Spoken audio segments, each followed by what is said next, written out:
University Heights, a well-known community just north of downtown San Diego, and a town that got its start thanks to transportation. Development really didn't happen until we got the trolley line in. And it was first an early cable car, then it was a San Diego electric car, and then it became the trolley system. The trolley line was owned by John Spreckles, who also bought much of the land in the area.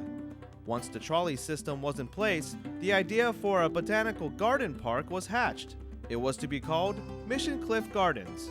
The reason that Mr. Spreckles had interest in the garden in the first place was because he wanted to bring people to University Heights on his trolley line. And he had built this trolley line, which was a great expense to him as sort of real estate speculation. Because if he thought he could bring people here, show them how gorgeous the gardens were. The task of supervising and maintaining the gardens was given to this man. My grandfather was John Davidson. He immigrated from Scotland in 1891 and came right to San Diego. In 1904, he was asked by John Spreckles to develop an area called Mission Cliff Gardens, which was located at the intersection of Adams and Park Boulevard. For Davidson, developing the area was quite a challenge at first. There was nothing there but sagebrush, adobe, and rocks. But with his ability and ingenuity, he was able to develop it eventually into a beautiful park. The 40-acre park evolved into one of San Diego's premier attractions. So it was a real destination in San Diego at the turn of the century. And until the end of the First World War, it was the popular spot for a day outing. There was no other spot like this. Visitors came from all over, not only locally, but from other parts of the country, as the reputation of the gardens became known, not only in California, but elsewhere. Cobblestone walls made up of river rock and concrete formed the boundaries of the park, with terraced walls at the cliffs. It was a beautiful location on the rim of Mission Valley, and the views from the cliffs were outstanding. These were offset by pergolas, which my grandfather built on the various points, and people could come and sit there on benches and admire the areas. But the park's feature attraction was the flower displays. John Davidson was a master of researching what would grow in the gardens. He was great at bringing new species. And I think that's part of the glory of the gardens. On a Sunday, people could come and see all these new species. It was like a museum for plants. My grandfather was famous for the Easter lilies that he developed in the gardens. One year there were over 40,000 Easter lilies blooming. I have a picture of my mother in that area, and it really is outstanding. People could see things they had never seen before, the wonders of the natural world.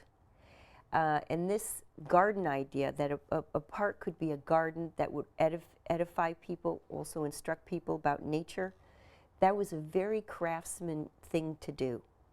And the garden reflected that in its architecture. A craftsman-style pavilion became the centerpiece of Mission Cliff Gardens. Davidson's family lived on the top floor. As a young child, I can remember many, many visits there. It was such a wonderful, beautiful spot to go to see the relatives. The bottom floor was sort of a ballroom, more or less, with a soda fountain along one side, tables for playing cards and having fun. In front of the pavilion was another popular attraction, the fountain. In the pond, there was this fountain which sprayed out water from a pyramid of rocks.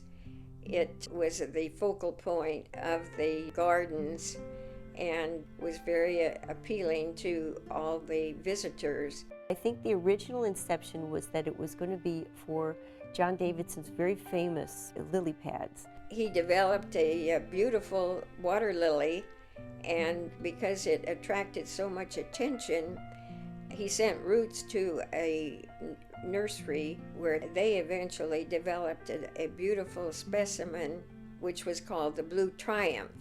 The park also featured an aviary measuring 70 feet long. The aviary was very interesting. I used to love to go in there when I was a youngster. The birds were able to fly from one side of the cage to the other because there was an enclosed 10-foot passageway through the building for the visitors.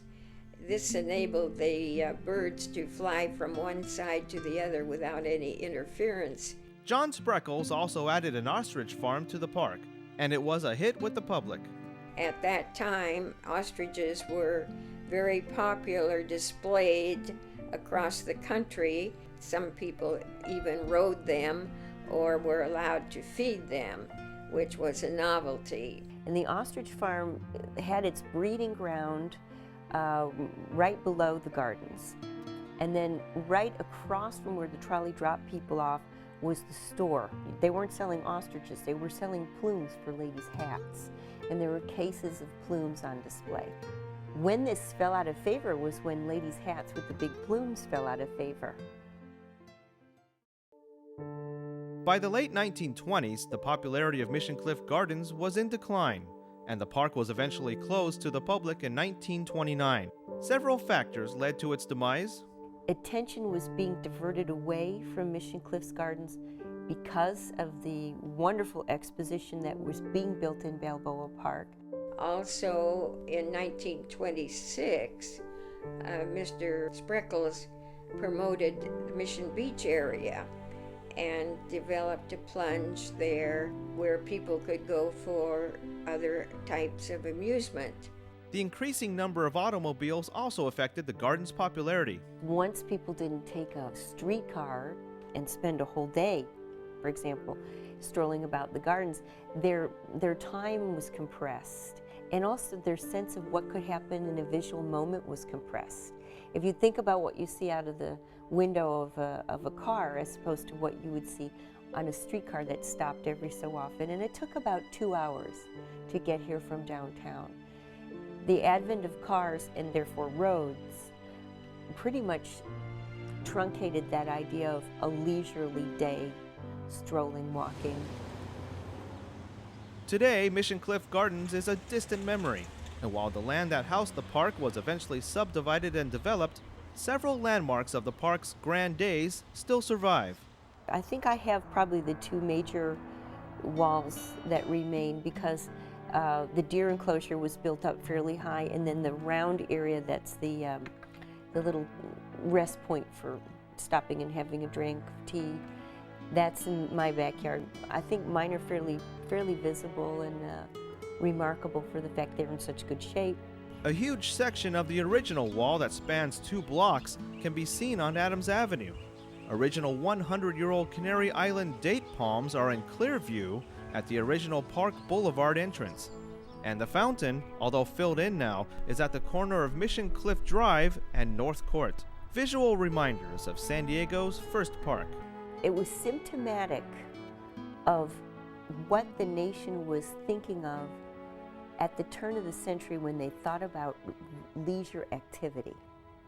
So the turn of the century, that kind of leisure activity, in other words, to study the rare botanical species. We today we don't understand, I don't think, how interesting it was for people to see a tree from Japan, for example, or a rare lily. This was more or less on the same level as going into a museum and seeing a rare masterpiece.